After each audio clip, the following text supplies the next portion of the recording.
bamukutte bamugyeyo tubagoberera okumanya bamutwala wa tugezaako kubagoberera okumanya gye bamutwala. Oluvannyuma lw'okuwamba Ninye Tabs, ennamba y'abawambibwa egenze maaso n'okuba nga yeeyongera, bano nga batwalibwa mu ntwalibwa emenya amateeka, babuzibwawo bubuzibwa, kyokka ate oluvannyuma ne baggulibwako emisango egitali gimu nga mwe muli n'emisango gya treason n'emisango emirala okulya mu nsi y'oluko n'ebirala byonna nga bozze ng'obiwulira. Naye ng'ennamba esinga ku bano baba baludda luvuganya, bwe bataba ba kibiina kya National Unity Platform babeera abo ababoogedde ebikyamu ebikolebwa mu gavumenti eya General Yoweri Kaguta Museveni. Kakati nkuleetedde namba oba omuwendo gwabo abazze bawambibwa okuviira ddala mu kalulu ka 2021 nga bangi ku bano abawambibwa ebisinga okuba nga kinyiiza oba ekisinga okwennyamiza, abasinga obungi ku bano abawambibwa bwe banyumya sitoore ezibeera emabega w'okubawamba, bwe banyumya ebibatuusibwako nga bamaze okugenda maaso n'okuwambibwa. Ekyamazima si bye ebigwanidde, si bye ebintu ebigwanidde okukolebwa omuntu agenze maaso n'okuba nga akwatibwa. Sijja nagamba kuwambibwa kubanga tukimanyi bano tebakwatibwa wabula bawambibwa buwambibwa. Abduction ne arrest byanjawulo. Kakati emmotoka ekika kya drones ze zikozesebwa nga bagenda maaso n'okukola ebikwekweto byabwe, bagenda maaso n'okuba nga bawamba abantu bano, naye nga buli awambibwa ebiseera ebisinga afuluma tafuluma nga bwe yatwalibwa.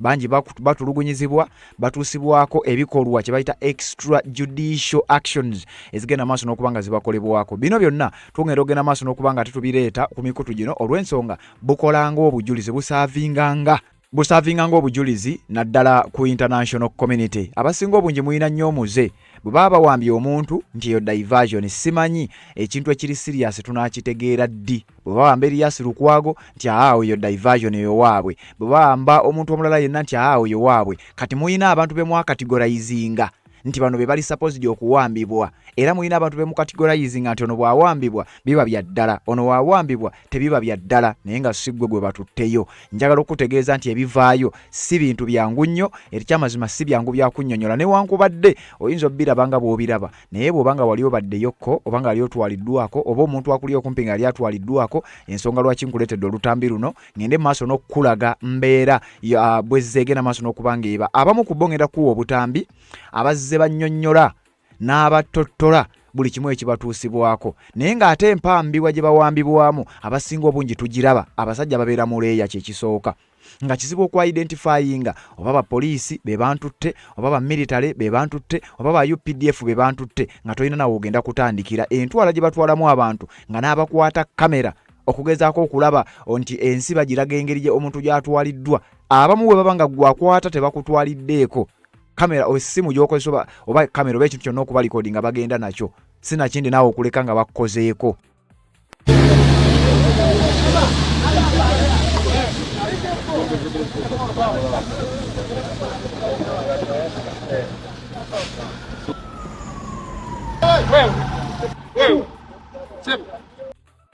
Awo nga bagezaako kulabula oyo agenda maaso n'okuba nga alikodinga. Tebaagala kuba likodinga kubanga baba bamanyi nti kye bakola kimenya mateeka, era baba bakimanyi nti bino byogenda maaso n'okulikodinga biyinza okukola ng'obujulizi mu international community, ICC n'ebitongole eby'enjawulo ebiyinza okuba nga biyinza okuvaayo ne bigenda maaso n'okuba nga bidimandinga oba okuteekawo embeera egenda maaso n'okuba nga ebateeka ku bunkenke. Kakati y'ensonga lwaki bagenda maaso n'okukola ekintu ekyo okulemesa okugaana omuntu yenna ayinza okuvaayo agende maaso n'okuba nga abalikodinga. Naye nga abantu bangi nnyo naddala bannankyukakyuka aboogera ku nsonga z'ebyobufuzi bangi bawambiddwa. Engeri gye bawambyemu Ssaalongo Erias Lukwago, engeri gye bawambyemu Andrew Nabimanya oba Ninye Tabs, engeri gye bawambamu abantu nga ba Edi Mutwe, ba Akirewo Kivumbi n'abalala bonna, empamba yemu efaanagana era bangi bali mabega wa mitayimbwa na buli kati. Waliwo n'abamu ku bo abatakyalabikako nga bo amayitire gaabwe tegagenda mu maaso nakubanga gamanyika, nga ku abo kuliko ba John Bosco Kibalama.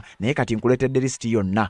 Jjukira abali fresh abatwaliddwa mu kalulu kano akawedde nga nakati tebannateebwa. Kuliko Akirewo Kivumbi oyo wa security eya Robert Kyagulanyi Ssentamu, kuliko Edward Sebuufu oba Edi Mutwe naye wa security eya Robert Kyagulanyi Ssentamu, kuliko Simaati ono nga agambibwa kwa nti yali driver avuga emmotoka ezimu kuzitambulira ku Robert Kyagulanyi Ssentamu, kuliko Mugumya Gaddafi oba General Gaddafi ngono naye wa security eya Robert Kyagulanyi Ssentamu. Abamu kubavuddeyo kuliko Naziwa Agatha abaji gwe manyinga Blue Tick bagenze maaso n'okubanga batottola ebyo ebibadde bibatuusibwako ekyamazima nga tebiwoomera matu si birungi nnyo. Bangi ku bo babadde bateekebwa ku musango guno ogwaggulibwawo nti okukuba parade ng'ennaku z'omwezi 12 omwezi ogwokubiri omwaka oguwedde, era nga kigambibwa ti kino kyekyaviirako abantu abasinga obungi ogenda maaso n'okubanga bakwatibwa oba nga bawambibwa nakati ogenda maaso n'okubanga babateeka ku fayiro eyo abaaliwo n'abataaliwo. Kakati bino byonna nkugambye bisaavinganga obujulizi naddala ku international community.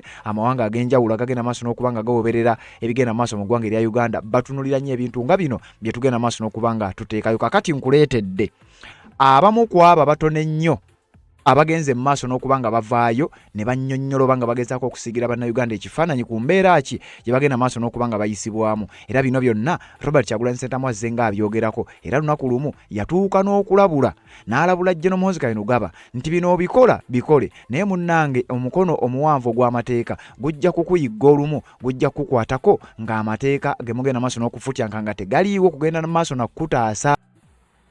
You will be personally accountable. Your father cannot be in charge of our country forever. It's only brainless people that don't understand it. You will be here. Your children will be here or anywhere in the world. And the world is a global village. One day justice, that long hand of justice is going to come for you and pick you and bring you here in Uganda or to Tunule Masokwe. So mukolebe nabe mukolanga mumanyi ti number one, we are not going to give up. This should teach you that you can jail us, you can kill us, you can rape our sisters, you can sodomize our brothers, you can do all manner of evil, but we will not stop. We will not. Njaga nsindikire namwe abaana ba ghetto bibakozesa. Abasirusiru njagala bategeeza simwe musosefu ababasinga ku myaka tubadde bali esite tulabe bana abasajja tulabe be bakozesa ekyennaku temusoma byafaayo ate muli bato temulabe byafaayo. Kumani agenda okubanda okusinga Sobbi, kumani agenda okubanda okusinga Zebula.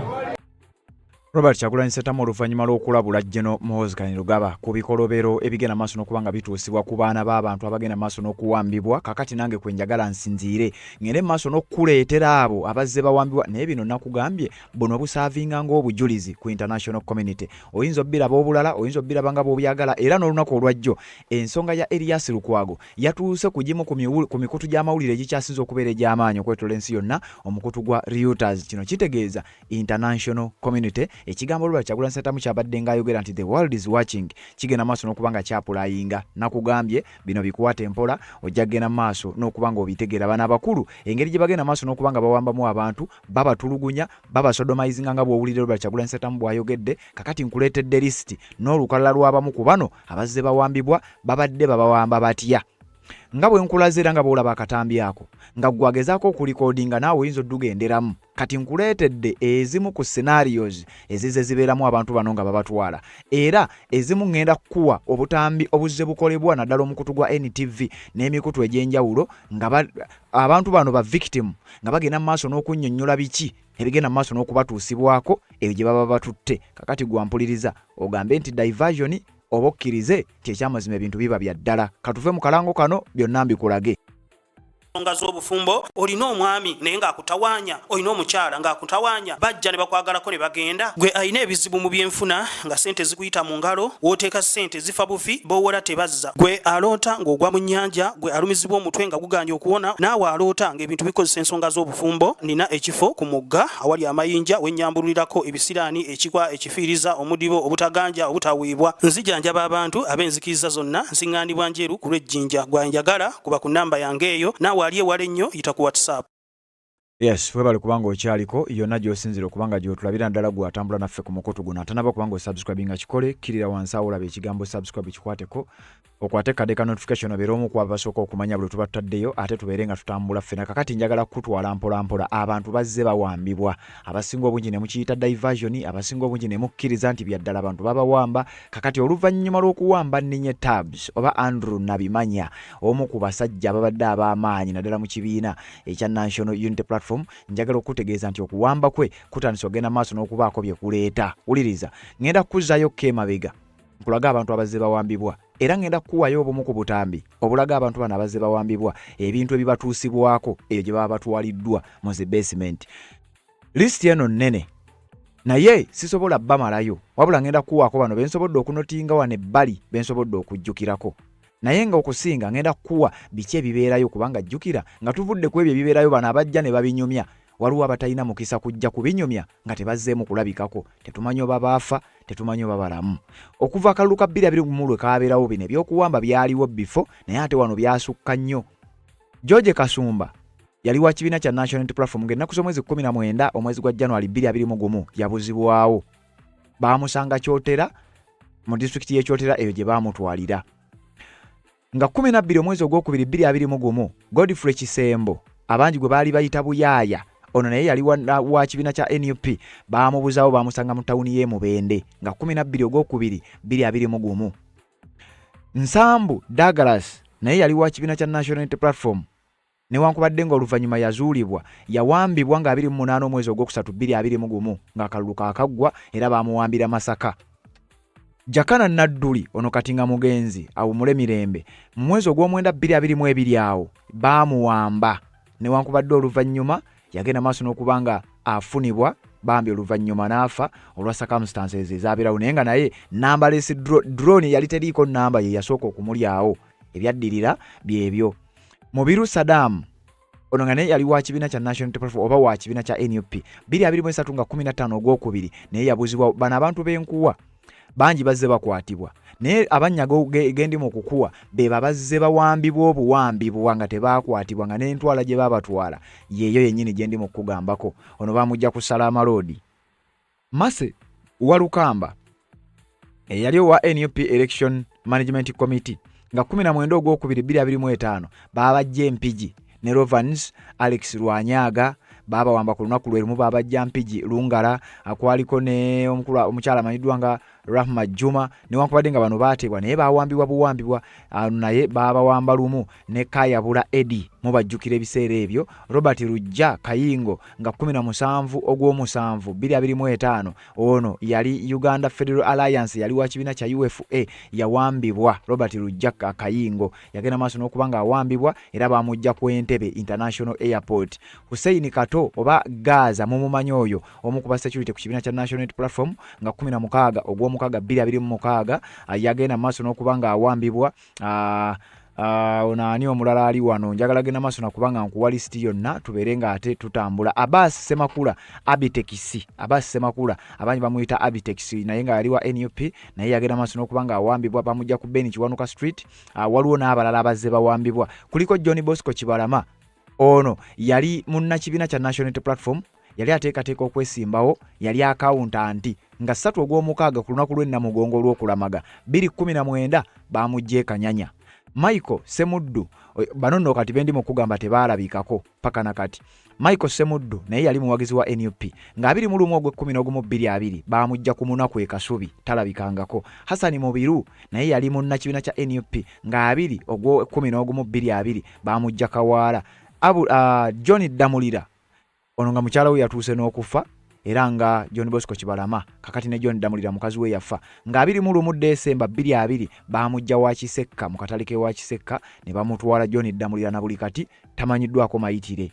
Vincent Nalumoso yawambibwa nga 1 Desemba 2020 bamujja Bugoloobi n'abalala bangi nnyo okuli Dr. Chiza Besigye, okuli banna Kenya Bob Njagi ne Nicholas Oyo, Alex Waisa Mufumbiro, okuli abantu nga Chemutai onabo wakachiko k'ebyokulonda kati kuliko abantu ab'enjawulo bonna bengenze maaso n'okuba nga ate nkutegeeza nti listi nnene. Kuliko Harriet Simba Chemutai ono yawambibwa ng'ennaku z'omwezi 4 omwezi ogwokubiri omwaka 2026 nga twakava mu Kalulu Harriet Chemutai naye yagenda maaso n'okuba nga atwalibwa era kakati bano benkugambye nti ngenda kuwaako omu ku omu nga bagenda maaso n'okuba nga bakutottolera biki ebibatuuseeko engeri gye baali bayisiddwamu nga bamaze okugenda maaso n'okuba nga bawambibwa. Harriet Chemutai ono ye yali akulira akakiiko NUP ak'ebyokulonda mu kibiina kya NUP.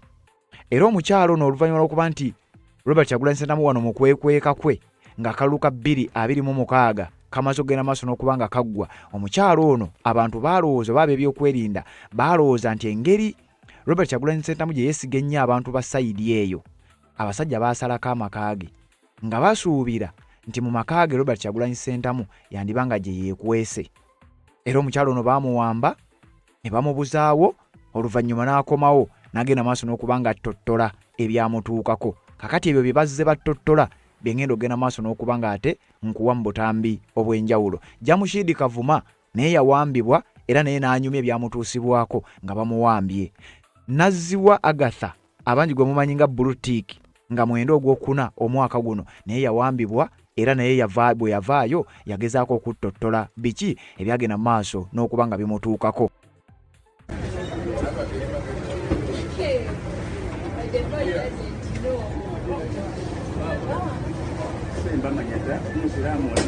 Bonako oyo ni mundu mupale nyuma, wabone mundu mupale nyuma, wabone mundu mupale.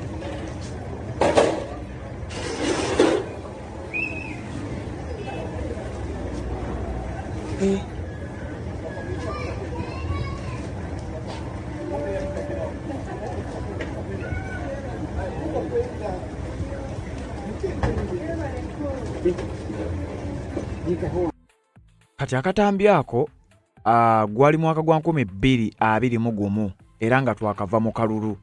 Abawagizi b'ekibiina kya National Unity Platform abaali basukka mu 20 baatwalibwa mu kimotoka ekyo, era entwala gye babatwala yeeyo nga bwe bazze nga batwala abalala. Mu kiro ekikeseza olunaku olwaleero Ninye Tabs agenze maaso n'okuba nga atwalibwa, si gwe mulundi gwe ogusoose ogenda maaso n'okuba nga atwalibwa, wabula yatwalibwako ko era nga twakava mu Kalulu 2021 naye ngenda kukuleetera bye yannyonnyola bwe yali yakavaayo emabega w'emitayimbwa. Kakati njagala nsooke nkulage abantu bano abazze bawambibwa babadde boogera biki era biki ebibadde bigenda maaso n'okuba nga bibatuukako. Kantandike ne Blue Tick oba Agatha Nazziwa abangi gwe tumanyi nga Blue Tick kubanga be bamu ku baakawambibwa era ne bavaayo ne babaako bye bannyonnyola biki ebibadde bibakolebwa bino ndowooza tubiyite ebikolobero ebibadde bibakolebwako. Agatha Nazziwa oluvannyuma lw'okuwambibwa wulira bye yanyumizza ebyabaddeyo. Kavumasi yekka alojja obukambwe obuli mu basement. Agatha Nazziwa naye alunyumya lulwe anti ye yakwatibwa olunaku lwe bali bagenda ku lumbe lwa mukyala wa Waiswa mu Fumbiro.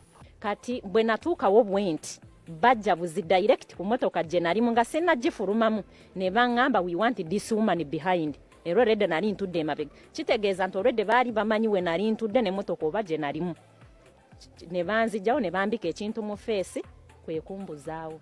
Ono agamba bamukuba emigga egyasigawo ne gikwata ettaka nga bwe bamulaga obutambi bwe yakola ku mukutu gwa TikTok ng'alaga obutali bumativu eri gavumenti efuga.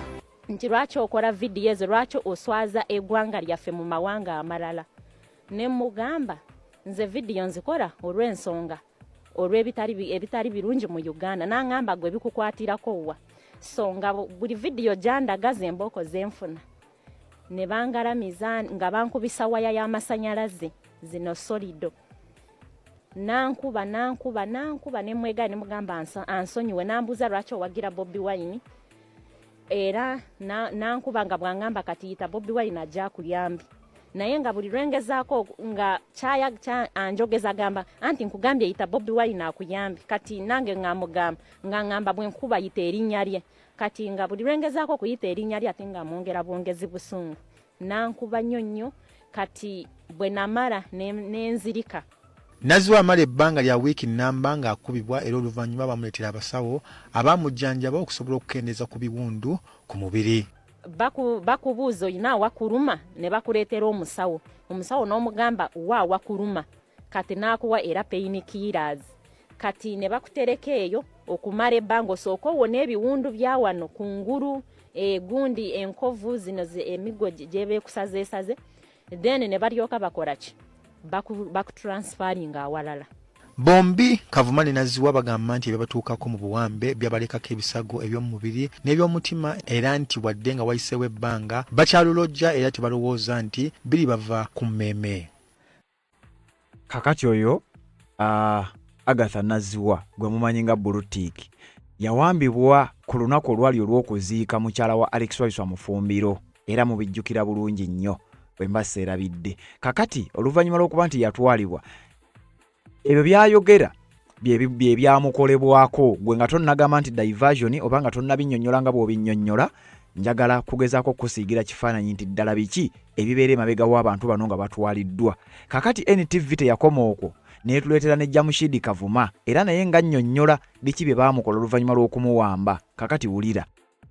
Najjamu nti essaati ng'ate olwedde munsibye ne baŋŋamba gijjeemu eno we bakuba sajja nankuba omugere mu kifuba wano eno omulala wakuba ku mutwe nti nga bamaze okumutuusa mu kifo gye bali bagenda okumukuumira bamutuusiza wa musawo eyamukolako ekiwundu ky'essasi era wonna we yasobola okubuuliza ku be yasangayo ebikwata ku kifo kye balimu.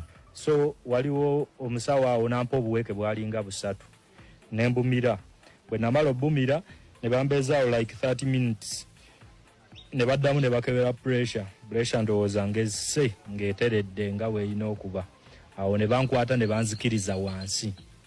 Banzikiriza wansi eyo waliyo abantu abalala. Kati we namalawo olunaku nga lumu nabuuza kwaba abantu ne mbabuuza wano naye tuli luddawa ne baŋŋamba tuli mbuya kuki ku Sseemwayi eyo wansi mu basement. N'ekiseera we kituuka Kavuma nga maze wiiki nnamba mu buwambe mbu batandika okumubuuza kajjojijoji w'ebibuuzo wabula okumubuuza kwalimu ensambagere n'empi. Kati oba mu kihuudu tebakugira oba tomanyi bakuliko naye wabula owulira amaloboozi nga ganjawulo onaakubuuza kino onaakubuuza kino ate byakumukumu naye we bakuba bakubawa wansi omulala nakubamu siraapu ku mutwe bwe bityo. Kavuma agamba nti mu kitibwa basement yamalayo ennaku 32 wabula tugambye nti aliko abantu be yasangayo omuli abasiraamu kw'ossa n'obusenge obw'enjawulo n'okutuusa kati bw'atasobola kwerabira. Kati waliwo omusiraamu gwe baleeta bamuggyeyo katwe baakuba musiraamu najja nga yeekulula bwekuluzi paka wansi eyo mu madaala ate olina okujja nga weekulula naye nga bw'okaaba bo tebafaayo bwe batyo bwe bakinya. Kati waliwo n'omusajja omulala gwe baleeta ye ne bamuteeka ku mpingu ng'abeera ku mpingu bw'ati misana kiro ng'oyimiridde nga naye oli ku mpingu waliwo akatayi buba nga butayimbwa basobola okusiba empingu n'osula bwoti oba ne bakusiba n'osula nga emikono giri eno bwe giti nga naye oli ku mpingu. Naye kati omwo wansi mu basement mulimu woodi ezirimu mulimu woodi 1, 2, 3 waliwo n'akaluumu akalala akali awo ko kajjuddemu wayalingi w'amasannyalaze bwe kati bakeetoolooza zisoketi z'amasannyalaze eyo wansi. Kakati walimu n'akalala akakuubo kali bwe kati ko wansi wonna waliwo macupa we baba bakututtemu eyo tocha bakulinnyisa okwo ku bicupa ne bikusalaasala wenna nga naye bagamba otambule. Kati akakasenge ko baakaggala nze we nagenderayo nga baakaggala nga tebakyakayingizaamu bantu. Nti waliyo engoberezo oba timetable egobererwa mu kutulugunya buli lunaku. Balina timetable ku breakfast waliwo ababa balina okufuna emigo gya breakfast era mwambuka ne mukolaki ne mufuna akacyayi kammwe. Lunch waliwo ne kawungeezi ku sapa kati nga we biri ate era n'emmere we bagigabula. Ku makya mukeera ku buugi nga bulimu n'amata nno. Ekyemisana akawunga ke mulya kaba kalungi si kabi nga aka prison kalungi n'ebijanjaalo era ne bwoba tokkuse bakwongera. Kati nno oyo yawambibwa buwambibwa nga kuwagira buwagizi Robert Kyagulanyi Ssentamu. Kakati oyo naye nga tukyagenda maaso n'okubakuwa kuba bonna ng'eragenda maaso n'okuba nga ate mbakuwaako buli omu owulirize sitoole ojajinge. Omukyalo ono amanyiddwa nga Harriet Chemutayi ono yagenda maaso n'okuba nga awambibwa nga bwe nkugambye ku lunaku Robert Kyagulanyi Ssentamu abasajja lwe baali balowooza nti boolyawo yeekwese mu maka goono. Ye bwe baamutwala biki bye baamukola naye yavaayo n'abinnyonnyola oluvannyuma wuliriza emboozi ye. Honorable, calm down. We're not going to harm you. Just cooperate with us. Tell us where your boss is. tell us where Kyagulanyi is. I told them I have already told in uniform, which I had not, the ones I had not seen before. So there were other vehicles that were following us. I don't know, to be specific, I don't even know how many vehicles these guys had come with. But the ones I had seen were about 2, 3, and all of them had people. There was a drone and other vehicles. So these people took me when I told them there was a place that I had in Bali. So they wanted to go and search my place. They're like, can we go and search your place? I told them it was okay. I told them my key was with my sister. And they were like, it's okay, we shall allow you to pick your key from your sister's place. So we went, and then I showed them the route to my sister's place. But along the way, I told them that my other sister is a police officer, because I knew there were uniforms. Because I knew if they had found those uniforms, they would now put me, they would allege maybe I was in possession of government stuff, so military stuff. So when I told them, when we got into when we go to my sister's place, when I showed them that we cannot go here because the place was very dark. It is a police, and they even saw the signpost of showing a police. They were like, no, we can't go here. Call your sister, because they had already my phone. When they came inside, they took my phone, and they're the ones who were in possession of my phone. So they told me to call my sister. I called my sister, but as we were going, I kept praying because I knew some people had been hurt, because I saw them shooting live bullets targeting the people. So I knew somebody had been hurt, and people kept calling, but they're the ones in possession of my phone. So I didn't know what was happening back home. So when I called my sister, immediately she came with the key, brought the key, and then she asked, I asked her actually, has anybody been hurt? Then she said no. Then got the key, we went to my place. Searched everywhere, Kyagulanyi was not anywhere. Then they told me, this does not seem to be like your place. There's nothing that shows that this is your place. I'm like, this is my place. You can even see the place is still fresh and clean, because I've been around. I cleaned up this place today. I washed my clothes because my clothes were scattered all over. I had washed them. I had not even organized them because I had to rush home. So they're like, no, there's nothing that shows this is your place. Somewhere just besides my bed, I had a few documents. Most of my documents I'd carried them away from that place. So when I pulled the basin that had a few things, I got my photos that I had taken with my party secretary general, Mr. Lewis Rubongoya. Then others are taken with this lady, Honorable Aisha Nakayenze. Others I had with the white leaders, Ivan Masaba and the rest. So when they saw, they actually confirmed that was my place, and they saw photocopies of my other academic documents. Then I also gave them my passport, which was in the house. When they saw that, they were like, okay, we can now confirm this is your place. After searching through the house, they did not find. Finally, we got out. They kept asking me, interrogating me about Kyagulanyi's whereabouts. They kept telling me that they have intelligence, that the person who is keeping Kyagulanyi is me. And I told them I don't know. But they kept insisting. And then after some time, they told me that, do you know, your people are the ones who have betrayed you. They're the ones who gave us. How did we know where you stay? How did we even know that you had left where you were, going to your village? So the people who have betrayed you are your party people. Of course, I knew that was not true, because there is nobody of my party who can betray me and show them where I am. And most of them do not even know where I stay. Actually, most of my people do not know. It's not true. But they just wanted me to start disbelieving my people, start having that kind of doubt in them, like, okay, these people can sell me out, then what next? Okay. So at what time did all this happen? And then at the beginning, Harriet Chemutai ekyali kimutulugunyisa era ekyamutuusa ku ebyo byonna mbo nga bamuteebereza buteebereza nti Robert Kyagulanyi Ssentamu alabika asuze mu maka ge, oba alabika ali mu maka ge gyagenda maaso n'okuba nga yeewogomye. Jjukira mu kaseera ako ng'abasajja bali mu kufeffetta kitundu ku kitundu, nju ku nju, nga babuuza akana n'akataano abantu be basangayo Robert Kyagulanyi Ssentamu oba ali mu maka ago. Oluvannyuma ekintu ekyazuulwa nti omusajja yali taliiyo. Mukadde ako mujjukira nga twali twakava mu kalulu ka 2026 ng'abasajja bamunoonya tebamanyi wa gyali. Kati abantu bangi nnyo bakubiddwa,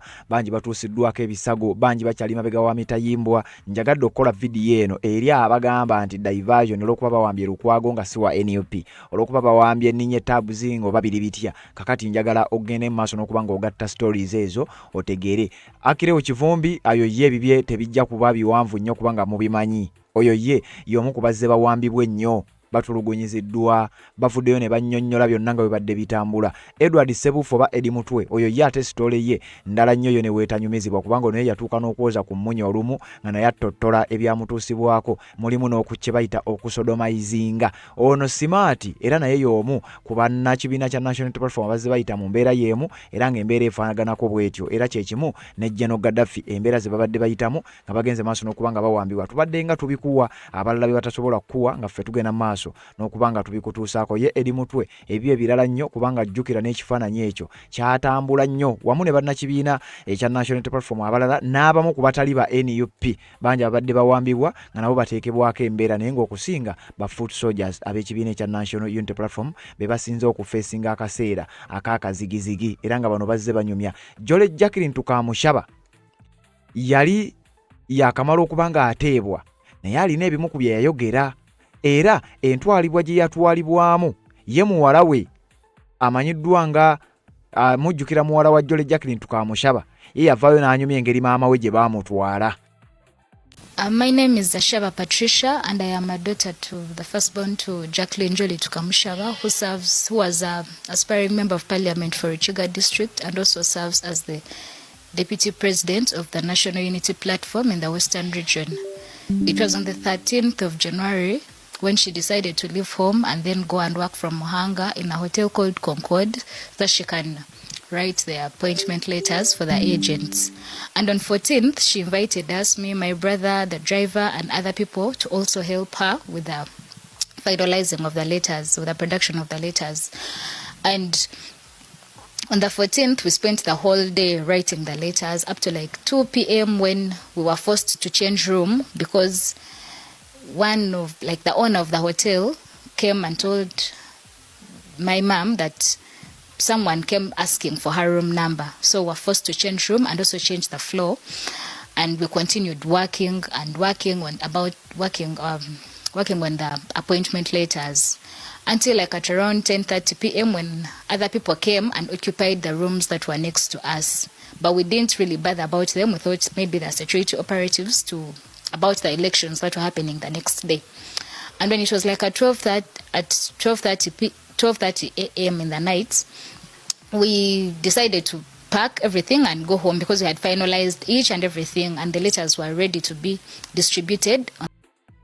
Ati Jole Jacqueline Tukamushaba ono nga ye deputy president w'ekibiina kya National Unity Platform mu bitundu ebya Western Uganda. Muwala we Patricia ye yagenda maaso n'okuba nga attottola engeri gye baamukwata mukati bwe yavaayo alina akatono ke yayogera era nga naye ayogera ku byamutuusibwako bwe yali agenze maaso n'okuba nga awambibwa. Psychologically, I must say I was tortured, though physically I wasn't.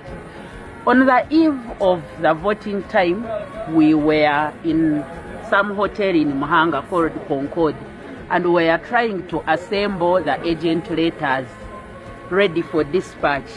So while we were in the room with my children and the driver and some other political assistant, armed men, well dressed, covered their faces, bumped into our room, put us on gunpoint, told the children to kneel in the room, put me aside, carried all that we had.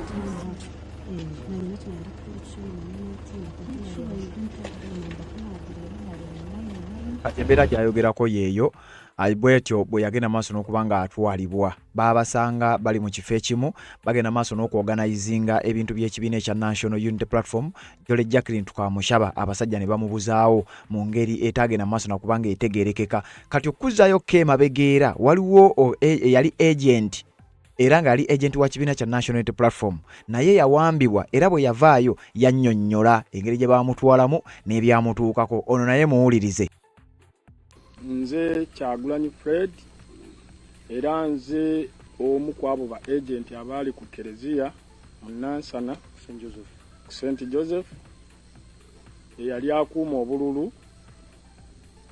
Nze omu ku abo abaakwatibwa ne bateekebwa mu drone era nze omu ku abo abaatulugunyizibwa era abaakubwa ne batwetoolooza Nansana yonna naye wakati mu kukubibwa emiggo zibatuuni ne waya z'amasannyalaze era nga batukuba batulanga lwaki twakuumya akalulu ka NUP. Twakubwa naye nga abantu abatukuba bakulemberwamu omwami gwe bayitanga Albert w'amagye, naye nga abantu abo abawadde gahedi y'okutukuba bamuyita Lwanga ya RDC w'Nansana baatukuba ne bakola buli kimu ne batulaga nti twazza omusango gwa Naggomola okukuuma akalulu ka NUP. Kuba baatukubanga batugamba babawadde ssente mmeka ezikuuma akalulu, nga bajja nga baagala okuyiwamu obululu naye nga bw'oyogerako nga bakuba bukubi. Baatukubira nze amagulu gano gonna kigajje gatereere, naye nga baagakuba mbadde sikyatambula nga nsiiba yeewaka olw'embeera eyo gye bampisaamu. Kakati naye yawambibwa, ndowooza owulidde embeera gye yayisibwamu. Doreen Kaija mumumanyi bulungi nnyo abadde akulira kye bayita NUP School of Leadership. Doreen Kaija akatambi k'ensoso okulaga nga tugamba nti tuli mu kubagoberera tulabe wa gye bamututte, ye baamusanga alina bwereere. Eyo tocha nga tonaba kugenda ku tocha ndala yonna, baamusanga mu nnyumba ye ng'ali bwereere, abasajja nga tebaagala kumanya era naye yabinnyonnyola. Newankubadde nga ye akyali mabega wa Mitayimbwa, yafuna akakisa ku bannamawulire wano ng'aleeteddwa mu kkooti n'annyonnyola engeri gye yali awambiddwamu. Wuliriza. Sanyo bansanga ndi bwereere mu ruumu, so okugezaako okulaba nti sifuna muntu yenna ategeera kuba baali banzijjako masimu gange. Nabuuka mu kinaabiro nkwate essimu nga maso balaba nti bayinza ewange. Kosi banyiga nnyo bulago era ndowooza ne ku fayilu zaabwe babitaddeko okuva lwe baleese omusawo waabwe. But we fare on. Bubaka kiboyeza okuweereza abaganda baffe abo abali mu byambalo era abakola well, ekisooka baganda baffe abali mu byambalo kye balina okusooka okumanya nti ffe be batulugunya weewaawo bali ku oda naye teriyo mujaasi eyali abaddeko ow'enjawulo lwakutulugunya. Omujaasi yenna ow'enjawulo oyo yasobola okuwanirira eddembe. So you either fight for us to be slaves or you fight for us to have our liberty. Era tubategeeza nti tebabalimba nti wajja beerawo akaseera wetujja okukowa kubanga waliwo gwe basse, waliwo gwe batulugunyiza, oba waliwo gwe bajjeeko amagulu. Ekyo tekisobola kukoma.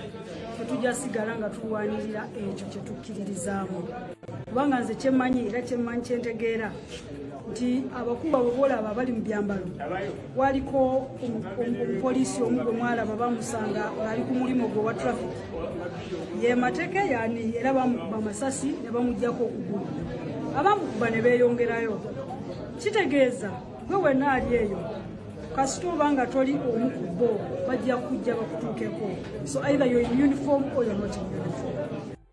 Oyo yali Doreen Kaija. Kakati banja bagenze maaso n'okubanga banarratinga stories engeri gye bagenze maaso n'okubanga bawambibwamu ne bibatuusiddwako. Ne tugenda paka we tutuukidde ku Ninye Tabs. Ninye Tabs ono si gwe gusoose, naye kankuwe olunaku lwe yanyumyako kaakatono era nga yali ayambibwako Joel Ssennyonyi, David Lewis Rubongoya, emabega eri yakwatibwako Ninye Tabs oba Andrew Nabimanya. Olunaku olwaliro mu kiro ekikesiza olunaku olwaliro azzeemu ogenda maaso n'okubanga awambibwa. Omulundi omulala yali yawambibwako dda era yabeerayo manche kitegeeza. Kakati ulire ebyaliwo then nkutwala ate ku nsonga za Kibalama. Been, collecting the DR forms and so on. He will just narrate what happened, I guess, last night and here as of this morning. Okay. So just gather some energy and we talk to the media.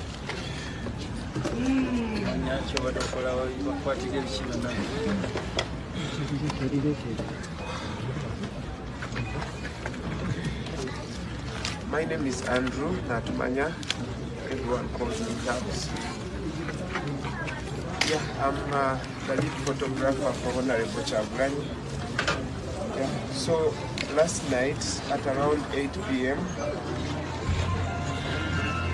I was going to meet Gordon to deliver to him DR forms for Busoga sub-region that I had gathered from our contacts in Busoga sub-region.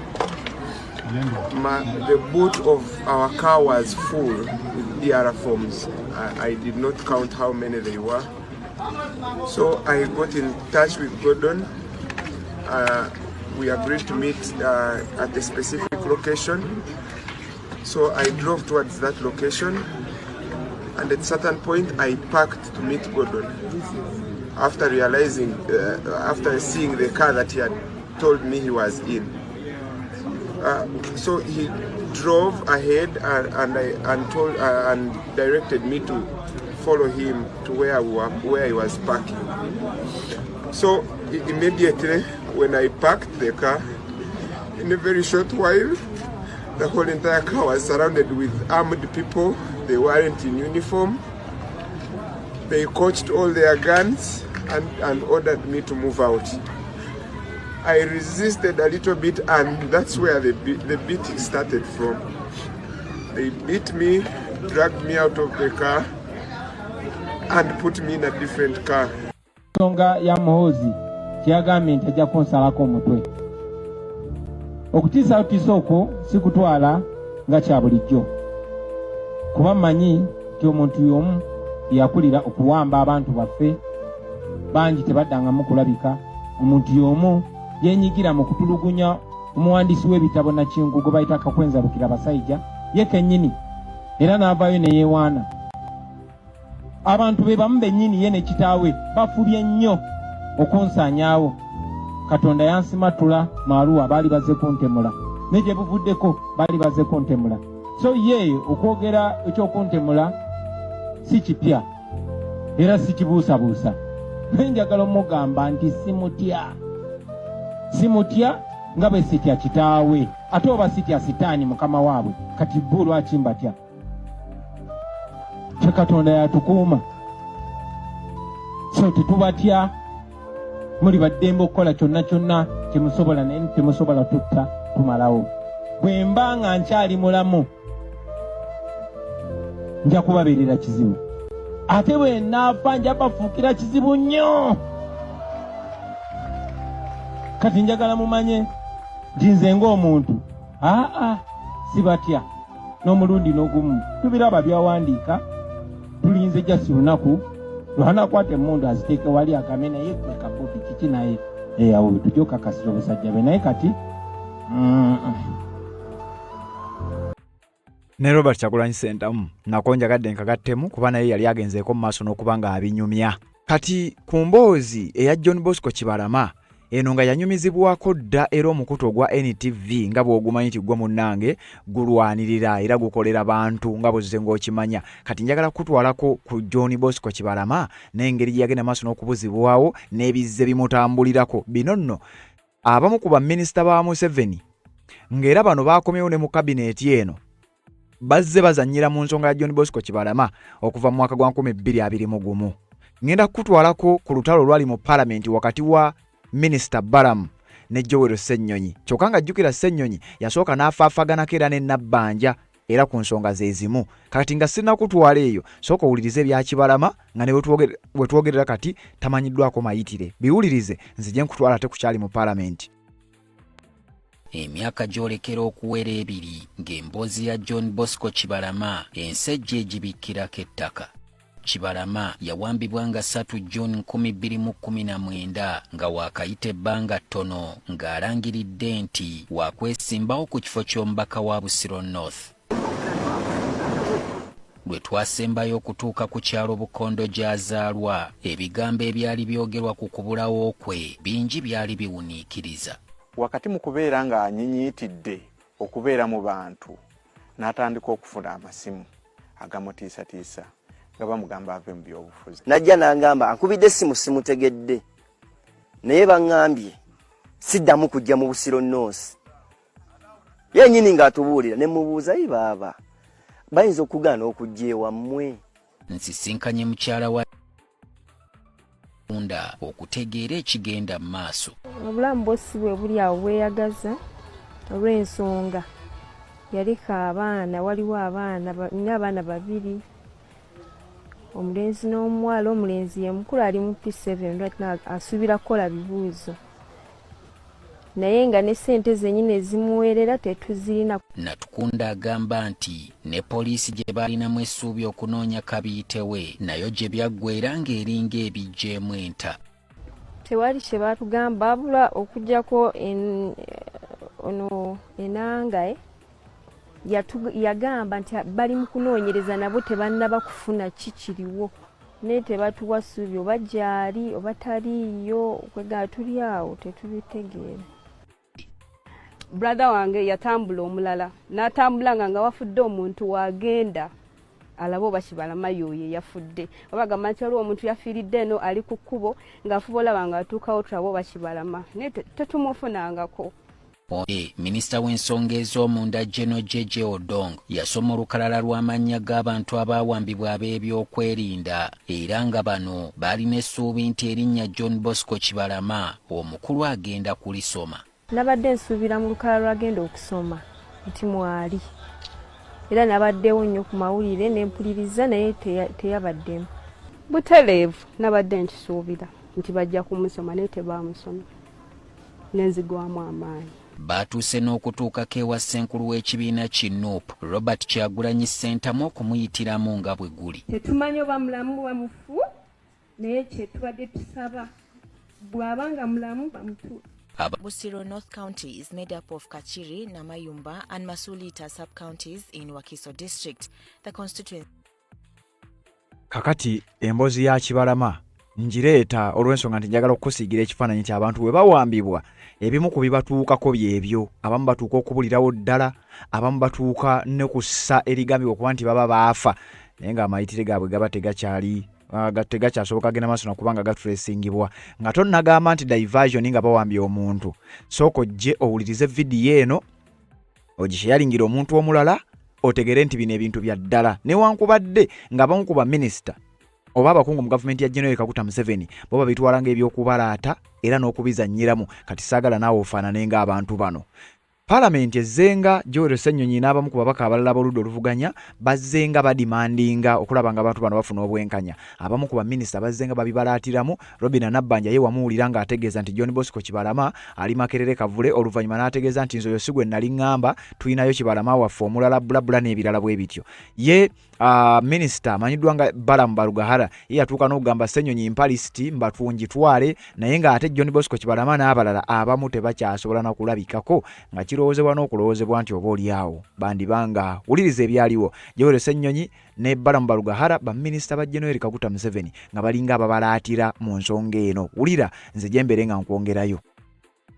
I requested the National Unity Platform to avail the list. Hope the leader of opposition is here. I'm yet to get it. And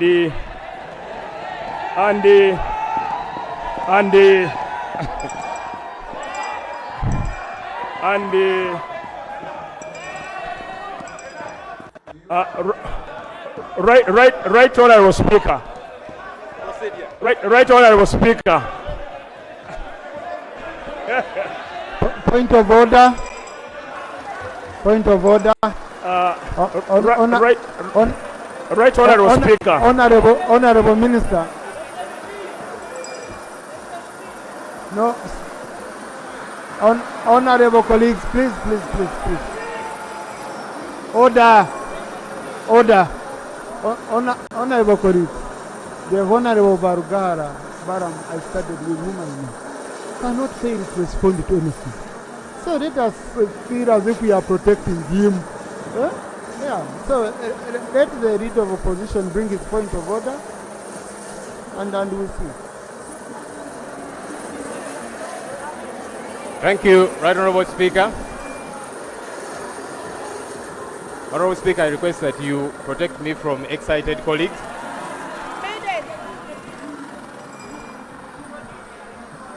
Right Honourable Speaker. Please, Honourable colleagues. Please, Lop. Thank you, Right Honourable Speaker. Firstly, I think it's important that as Parliament, we orient our new colleagues on our modus operandi as Parliament. How we operate, point of order, and the like. But more importantly, Right Honourable Speaker, The point of order that I'm standing up on,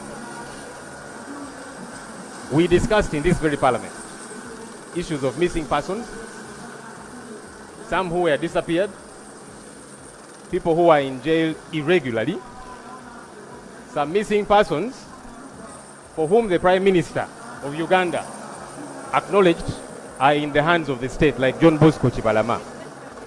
And we tabled that list here in Parliament. We gave it to the Attorney General.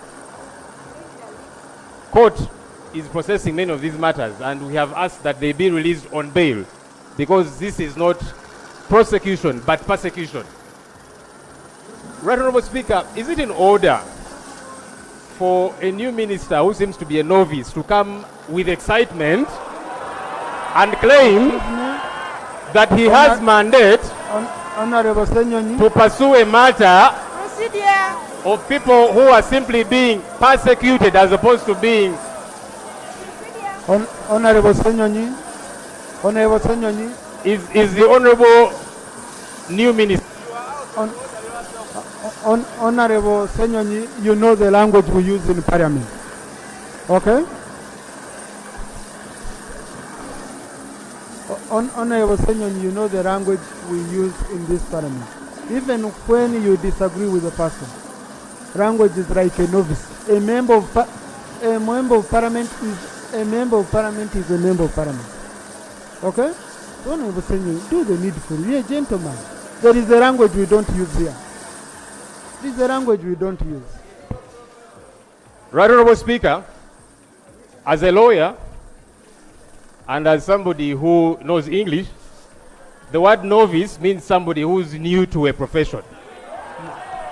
The Honourable Balaam Barugahare is a new minister. So the word novice is not derogatory in any way, except for people who we need to teach some English.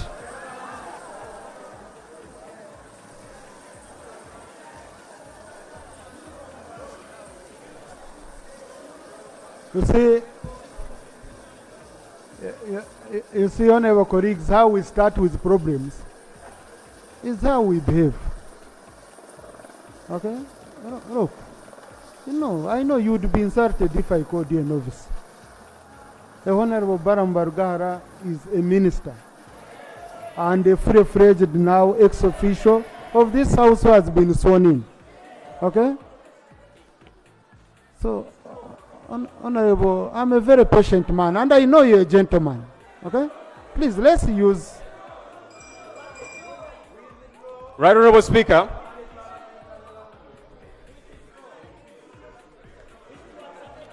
Right Honourable Speaker. Right Honourable Speaker, you asked me to speak. Please protect me from these excited... No, you're protected, Honourable. You're I hope I am. You see, in this parliament, we keep learning, and I am glad to even teach colleagues some English.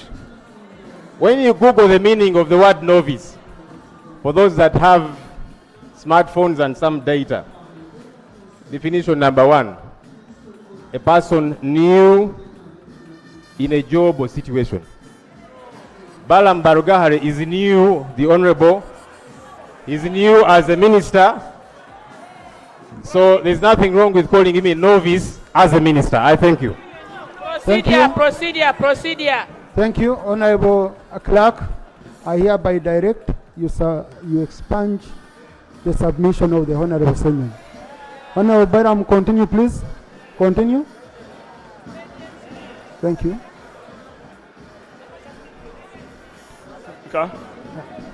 Right Honourable Speaker. So during the appointments committee, I was given a task as a fair person who believes in fairness, with knowledge of my background as a patriot, to speak to the president, who is the appointing authority, to stand surety for the young men who are detained and they have not yet gone on trial. So the president accepted to pardon most of them who don't have cases of murder, and he said security forces should and the intelligence should expedite the investigation going on. So I will request my brother, Honorable Joel Senyonyi, to give Right Honorable Joel Senyonyi to give me the list. I will do that for you, Joel, and I will make sure the president acts on that. Thank you. Then, okay. Thank you for the opportunity. Thank you.